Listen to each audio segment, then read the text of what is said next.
Right now, BigBear.ai, ticker symbol BBAI, is trading at $7.16, which is up about 0.84% in today's intraday session. And let's be blunt, the immediate thing you need to know about this stock isn't just its daily movement.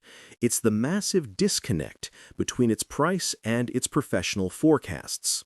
The average analyst price target on Wall Street for BigBear.ai sits down at $4.85. That is not a typo. The consensus target is more than 30% below where the stock is currently trading. This is a critical tension, a mathematical reality that puts the market's expectation in a direct firefight with the analytical consensus. It immediately forces us to ask, what is the market pricing in that the analysts are missing, or what are the analysts seeing that the market is choosing to ignore? This is the central puzzle of BBAI today. The common belief, the one you'll see repeated across social media forums and trading chat rooms, is that BigBear.ai is a mini Palantir. It's seen as the next great small-cap play on artificial intelligence, perfectly positioned to capture billions in defense and intelligence community spending. The expectation is that this is a ground floor opportunity on a company that will scale its advanced predictive AI solutions directly into the heart of the U.S. government's most sensitive operations. But the reality, when you look at the numbers, tells a very different and much more complicated story. The company's last major financial report, its second quarter results from August, was not just a miss, it was a fundamental shock to the long-term growth narrative. BigBear.ai reported that its revenue actually fell by 18% year over year, coming in at just $32.5 million. In an environment where any company with .ai in its name is expected to be posting 30, 40, or 50% growth, an 18% decline is a glaring red flag. Alongside this, the company posted a staggering net loss of $228.6 million. Management was forced to take drastic action. They cut their full year 2025 revenue guidance significantly, pulling it down from a range of $160 to $180 million to a new, much lower range of $125 to $140 million. Perhaps most concerning of all, they completely withdrew their EBITDA guidance, essentially telling the market they no longer have clear visibility on their own profitability path for the near future. The stated reason was a slowdown in spending on certain U.S. Army programs, which directly hits the company's core business. This creates the volatile, high-stakes environment we see today. The stock isn't trading on its Q2 performance. It's trading on a combination of three things: future hope, sector-wide AI enthusiasm, and a very, very significant short position. Let's talk about that short interest because it's a primary driver of the stock's volatility.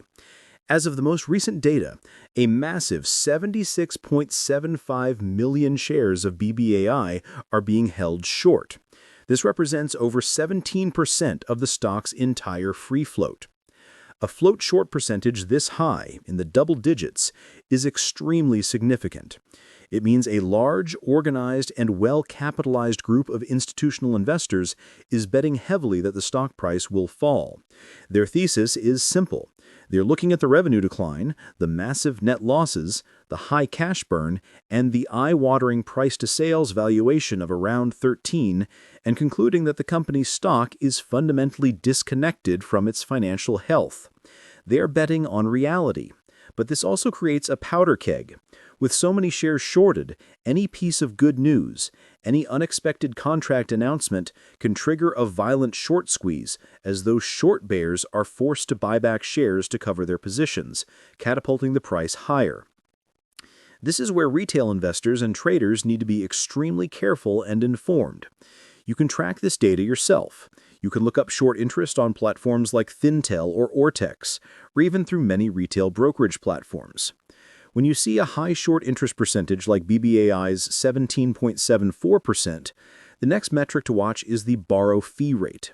This is the interest rate short sellers must pay to borrow the shares. If that rate starts to spike, it means the supply of shares available to short is drying up, putting more pressure on the short sellers and increasing the odds of a squeeze. However, chasing these squeezes is exceptionally risky.